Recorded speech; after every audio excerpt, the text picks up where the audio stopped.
I think even then, I think I pitched to them. Did I pitch them that I should have that my name should be Chevrolet because my mom would drive by the dealership and she thought it was French. Um, and I think they just said, no, it's hooker number two. Welcome back to Under Oath. Today we're interviewing actress and comedian Melissa Peterman. Melissa, can you hear me? I can hear you just fine. Good morning. Good morning. I tell you, I've loved you on all your shows. I've loved you on Reba. I loved you on Young Sheldon. And now you're getting back with Reba to do a new show. I am. We're back together at Happy's Place. I saw the clip for it, and it's basically, it seems like, father dies, leaves a bar to a daughter, then she finds out he had another daughter and another family. Is that basically it? That's it. Reba plays Bobby, who inherits her dad's bar, which it was Happy's Place, her dad Happy, and she finds out he had another daughter, Isabella. Big shock comes into her life. I play Gabby, one of who works the bartender at the bar. Been there for a while, a friend of hers, and it's sort of like the bar it's sort of the workplace family. We're a family, and we get this new person in our lives, and it's that nostalgic sitcom workplace comedy with a lot of heart, and it's been really fun to be back together with some new people, and it's I think it's really funny and really great, so I'm excited for people to see it. I saw the trailer for it, and it felt like a southern version of Cheers, which I would really love to see that. You know what?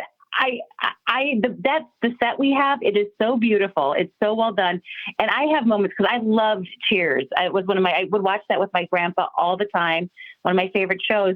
And I think that's a great sort of feel. It's like we're Knoxville, Tennessee, and a bar itself, like just lends itself to a lot of fun. And for me in the future, I think about guest stars because anyone could come sit at that bar stool. So it definitely feels like Cheers. It feels like in a way, it's got that feeling of these people hang out together. They are family. The people that work there are family.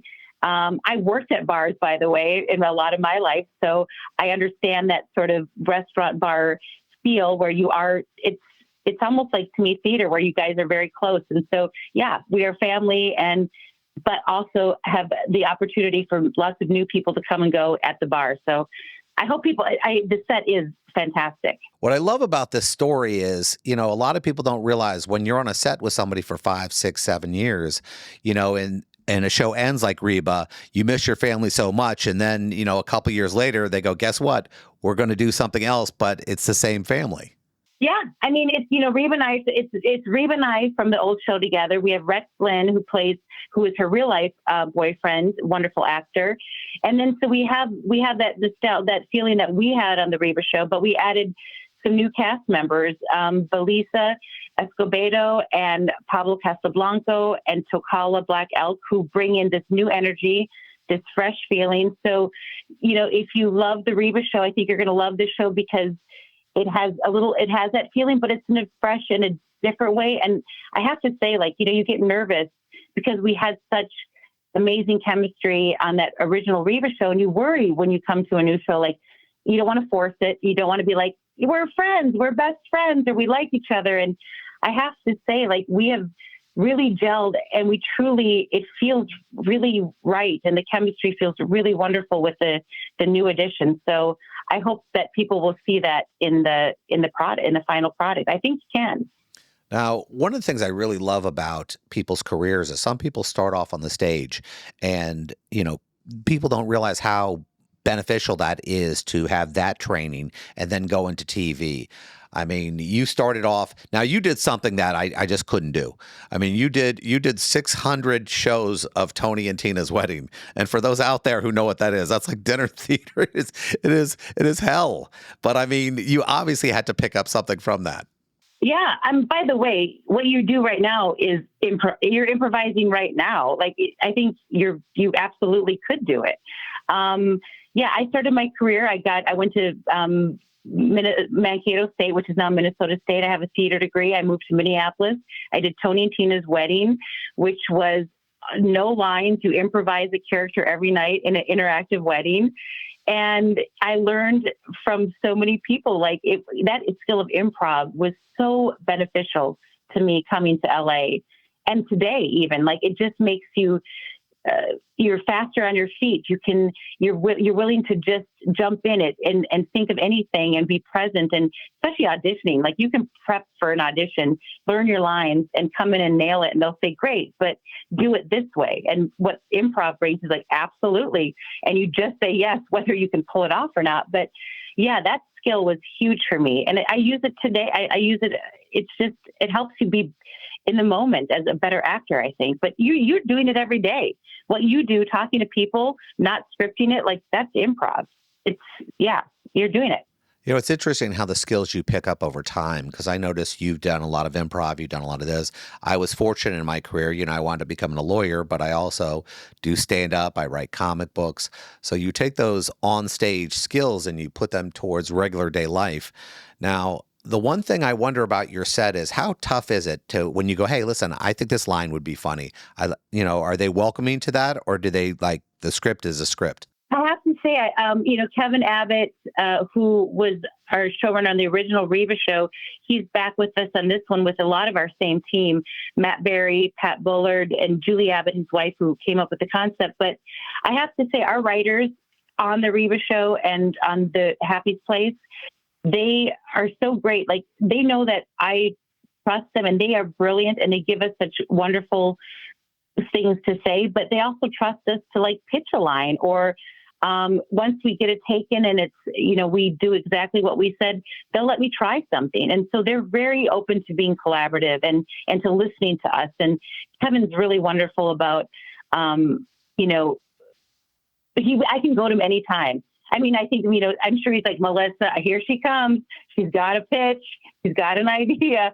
But you know what? He always lets me try it because he knows that I trust him, and he trusts me to always do their lines. Like, that's the thing about, when you establish sort of a relationship of, I will come to that table read. I will always be prepared and know that you give me wonderful stuff. And if they know that you know that, they'll let you play. And Kevin's really great about letting us all play around.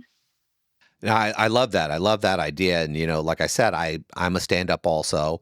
And I did notice when I was doing a deep dive into your stuff that you're available to do stand-up. There's an agency that will actually hire you out to do stand-up. And I've never seen that on the internet where I can find somebody who goes, yes, if you want them to come to your house, here's the number. Wait, I don't even know if that's legit. I have to check that out. That might not be my actual agent or anyone. That I honestly, I don't know if that's for real. I have to check that out. Yeah, Google your name and stand up. And when it pops up, you're going to go, who's this? Who is this person that's hiring me out? I might have a gig this Friday that I don't even know about.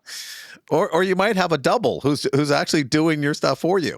She's probably funnier. I got to find that out. Seriously, I have to look that up. I did not know that was there, and it might not be real. Now here, I have to ask a second question based on that one, because now I know this isn't real. I noticed that your first credited film credit is in Fargo, and I'm like, that's awesome. And then I look at the character name, and I'm wondering if this is the name that scrolled down. It says Hooker 2. Hooker number 2, yes, that is indeed very real. That was my first film with the Coen brothers, was Fargo.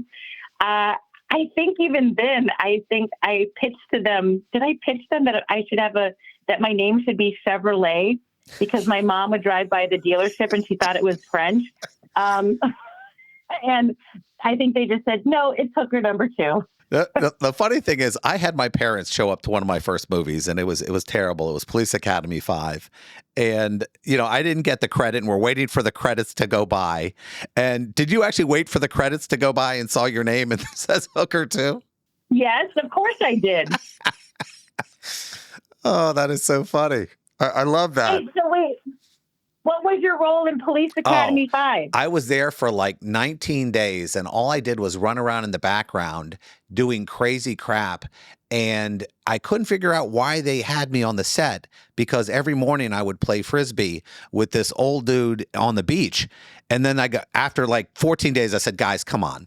Why haven't you sent me home? And they're like, because the producer likes you. I said, who's the producer? They go, who do you think you're playing Frisbee with every morning? Oh, that is such a great story. Yeah, By the way, go ahead. Half of those jobs are like, people. If people want to have you around, and be on set and you're fun and you're kind and you're funny and that's great. That's a great skill to have. They wanted you just to be on the set. Likability is tough on a set because when people are difficult, you want them gone. And you're like, listen, it's no fun. You make this no fun. Well, I have to tell you, the working with Reba, the so lucky the first time because, Reba is one of those. It trickles down from the top, and she wouldn't allow any of that to happen on a set. Sets are supposed to be fun and respectful and kind, so none of that's allowed on any set that she's ever on. So that's what I learned from her and enjoy about working with her today. People don't realize how important that was. I mean, for my days on that set, I had Michael Winslow and Bubba Smith, and for hours we just sat there and joked because you're not shooting half the time. You're not shooting, 90% of the time. And if you don't get along with people, it's tough. And I mean, I'm sure you've worked sets like that. All right, we got a minute left. I've been pushing it. When does the show air? Friday, October 18th, NBC, 8 p.m. You can watch on NBC, and then next day streaming on Peacock. Happy's Place. If you, I think people, it's funny. It's got a lot of heart. I think that's what we need right now. And I'm just very excited for everyone to see it. We've been having a blast making it. And a personal thing, if you ever get on the road again, I would love to see your stand-up. I would love to see your stand-up. Maybe